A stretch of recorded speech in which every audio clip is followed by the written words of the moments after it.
bibinian nang beduit, amun dinikahi oleh seorang laki-laki yang di bawah pada ikam bibinianai, artinya ekonominya, materinya di bawah pada ikam. Ingat, perempuan tetap di bawah, laki-laki tetap di atas.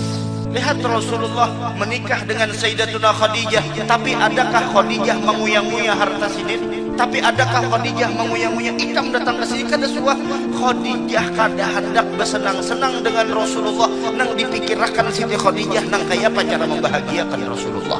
Sampai Sayyidatuna Khadijah berucap, Muhammad, mun ikam masih belum lagi tutup menyebarkan dakwahnya Rasul, kemudian ikam aku kada ada lagi, kemudian harta ikam habis dan ikam hendak menyeberang lautan, sekalinya kada ada alat untuk ikam menyeberang lautan kecuali menjual tulang belulangku. Bongkar kuburku Muhammad, jual tulang belulangku supaya dakwah Allah tetap ikam sampaikan. Lihat ini nang itu adalah